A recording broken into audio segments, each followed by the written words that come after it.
Again this morning with Brian Besser, Special Agent in Charge with the Drug Enforcement Administration. Brian, welcome back to the show. It's been a while. Glad to have you back on. Thank you for having me, Glenn.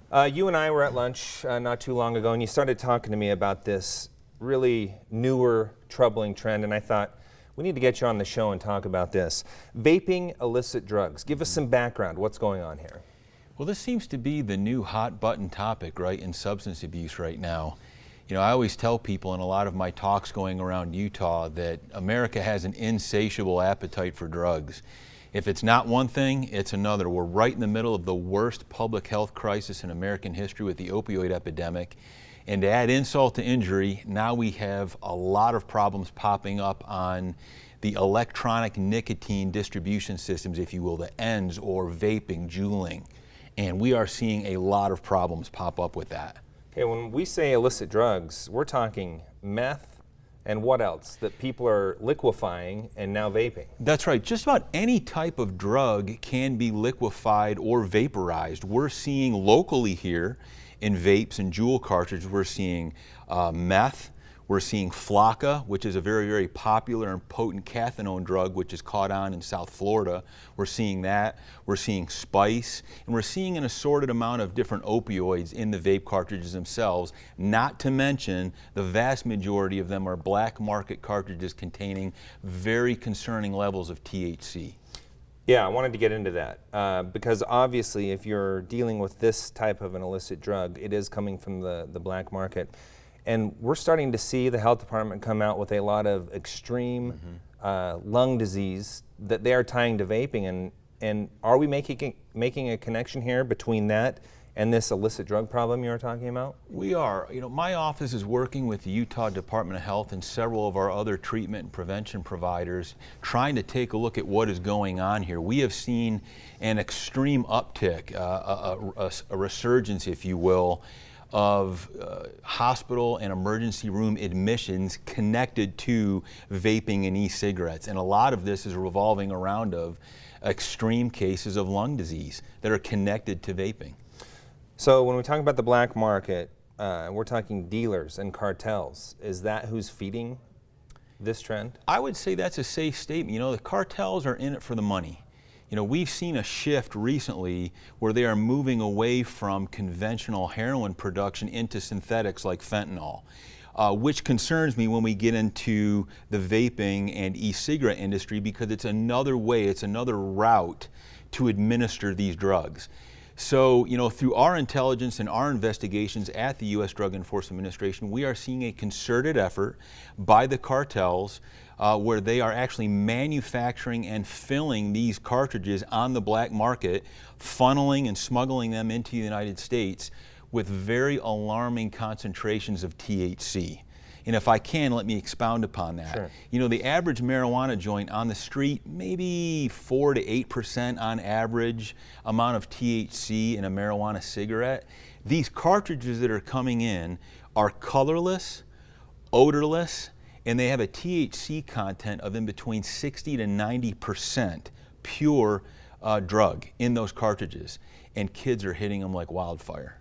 And there's a disguise there because they may appear like they're just vaping juice, but they're doing marijuana or other hard drugs. That's right. You can't smell it. That has to be concerning to you. It is. You can't smell it. You can't see it. That's alarming to me, as it is you. And we previously talked because not only are kids using this, but it's highly likely that we have drivers on Utah's roadways using it as well.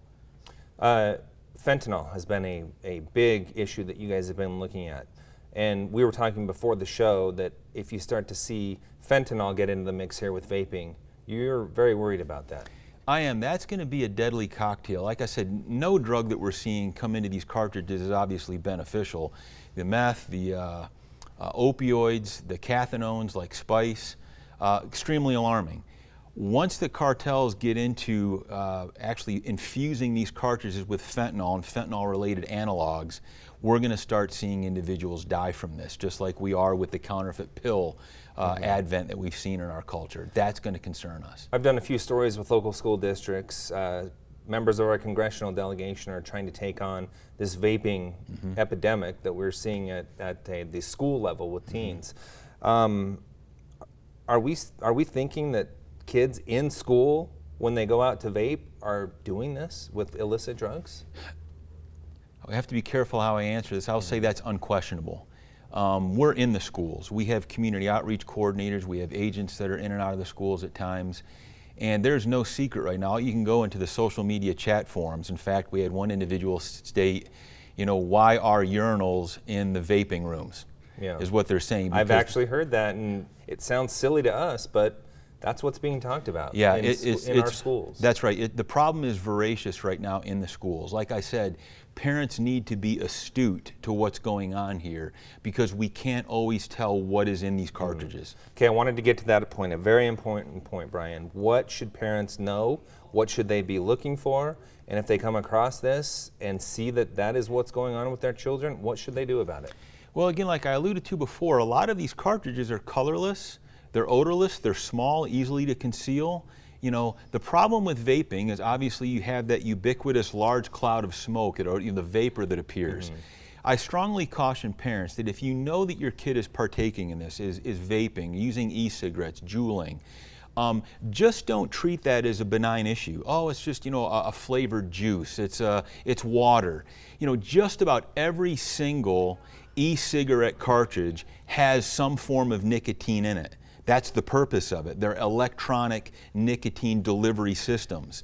The problem is anytime you have something, the criminal element is going to exploit that. And the way they're exploiting it right now is they're infusing these cartridges with illicit drugs. And there's many, many kids right now are buying these on the street, on the black market, and they don't realize that there's a potential deadly cocktail in that cartridge. And we're seeing some of those kids, it sounds like, ending up in the emergency room. We've had a rash of kids going into the emergency room because of this. Okay. We have about a minute left. I want to get a sense overall of the current state of the work you are doing here in the area. How would you describe that? Well, we're staying busy. We're trying to stay ahead of the curve. Like I said, we're in the opioid epidemic. Oddly enough, one of the biggest drugs in Utah is not an opioid, it's meth. Right now, Utah is just being overran with methamphetamine coming in from Mexico, and obviously the host, the Baskin-Robbins assortment, if you will, of opioids. Heroin, fentanyl, and the like are out there. We're trying to stay ahead of that. We're trying to stay ahead of the prescription pill surge that we've seen, and just trying to save lives while we do it, Glenn.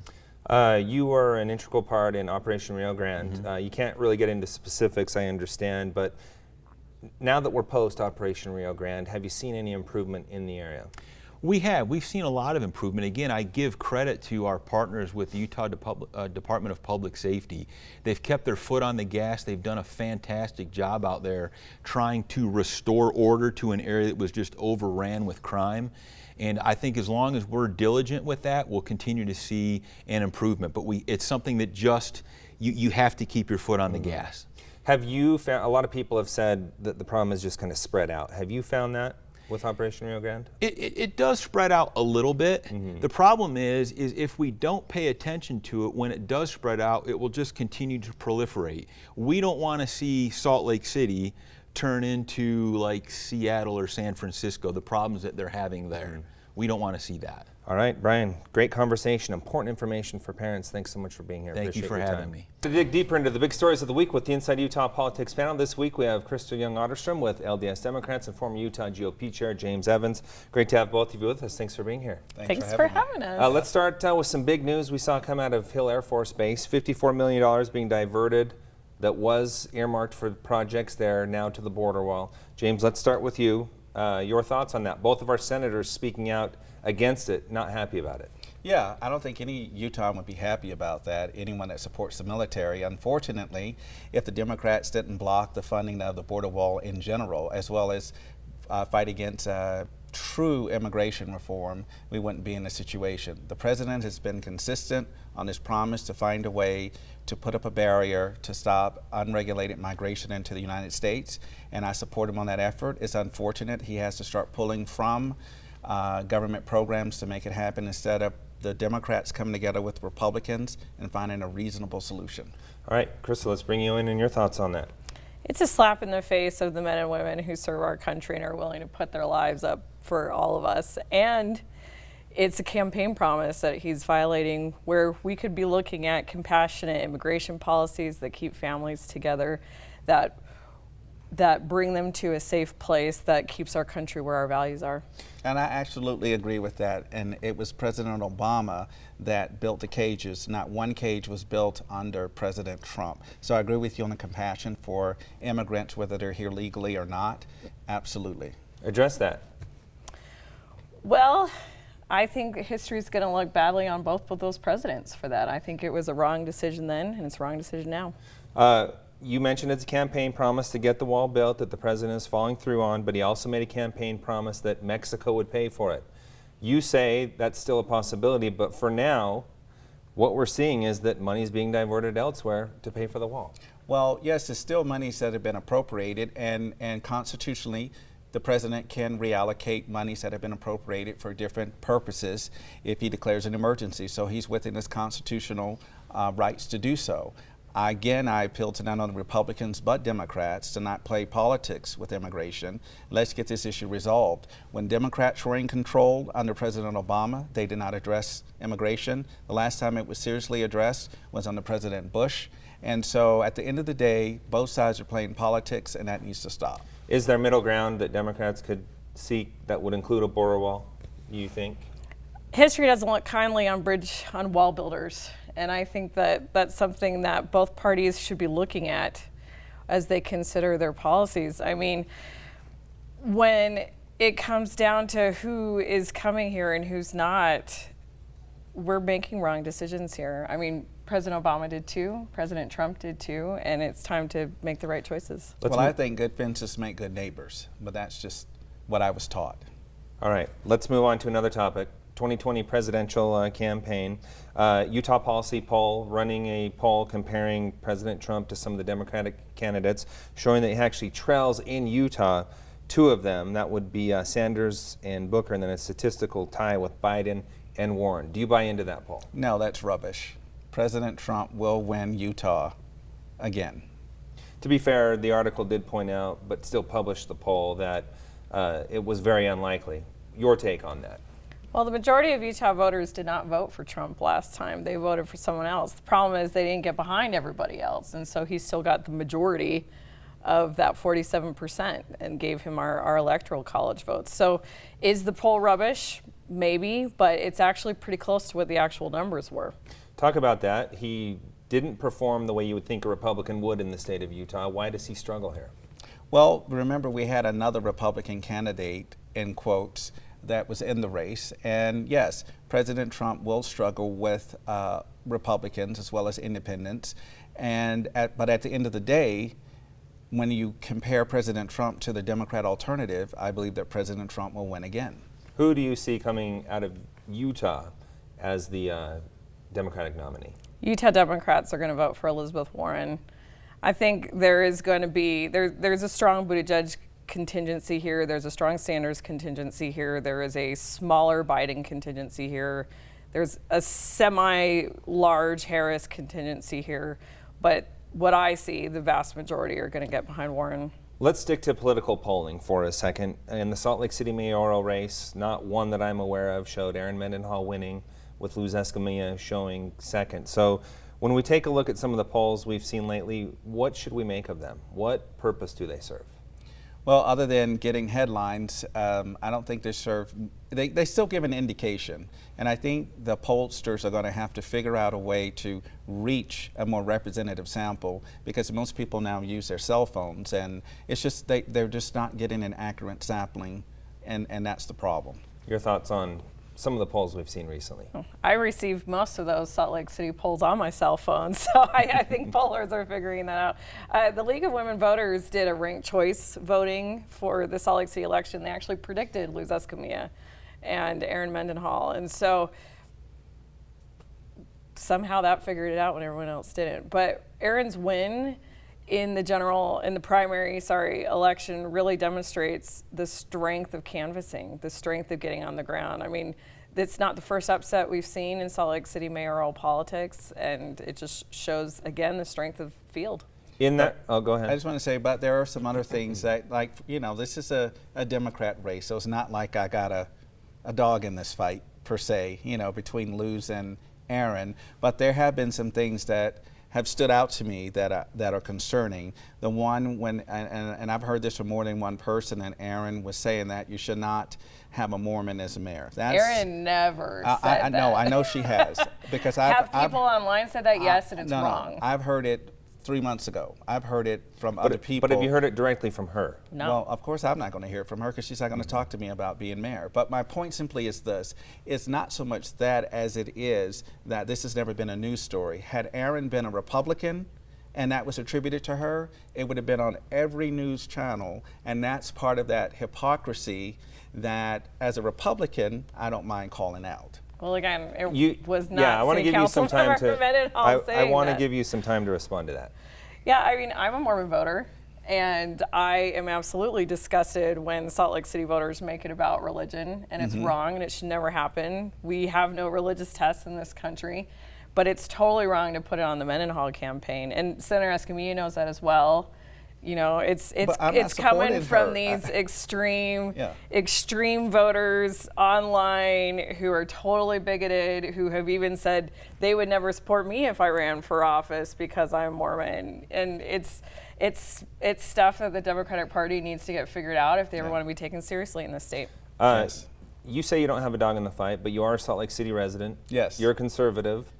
Where does conservative vote turn in this race? That's always been a difficulty. Is we have approximately 50,000 Republican voters in the city, and when it comes to the mayor's race, they're just ambivalent. It's like, well, which Democrat do I vote for? And that's part of the problem. I think some of the things that they will be looking at is when we look at the homeless issue, when we look at the inland port issue, and we look at those that have been in city government and how they handled those. And frankly, like the inland port, I mean, the Salt Lake City got rolled on that. I mean, they could have gotten so much more out of that negotiation, but they weren't even at the table. And I believe Aaron was the chair of the city council at that point. And well, let me back up. I don't want to come across as if I'm just going after Aaron. I'm just saying what I think people are going to be looking at. The homeless issue, it was a problem for years and it was not addressed. And I think as Republicans, we're saying, who's going to make sure that we have religious tolerance? Who's going to make sure that we have a good economic climate? Who can negotiate a better deal, improved deal, I should say, with the inland port? For instance, do you know we can make that a green port? This will be the first time. I mean, it's possible for that to happen if you have the right mayor. All right, Crystal, Aaron was the chair. You're right about that, but she would say she did go to the table, and she did step up when the mayor did not go to the table. Your thoughts I think there? she said on the debate that the debate commission put together was that we were about to lose everything, and she walked it back. Is that true? Maybe, maybe not. But I do think that the city council stepped up in a way that Salt Lake City government did not, and have helped bring some of that green element into it. You know, they've won quite a few concessions. Have they won enough? No. Okay. But they're trying. But All let me right, just I just tell have a you, few I seconds heard left real quick. firsthand that the city got rolled unnecessarily. I The- know the that city as pulled a out fact. of negotiations. I know that as a 100%. fact, That's and it's yeah. unfortunate. Okay, we have a few seconds left. Names you're expecting to see on the Republican side for governor. I have like 10 seconds. Okay, I can tell you that as former chair of the Republican Party, you're going to see John Huntsman Jr., Spence Eccles Jr., you're going to see Thomas Wright, Greg Hughes, Lieutenant Governor Spencer Cox, Jeff Birmingham, Amy Winder Newton. All right, so we're talking plurality in this race. The Republican will win probably with less than 30% of the vote. All right, I appreciate your time this morning. Thanks so much for being here. Thank Okay. you.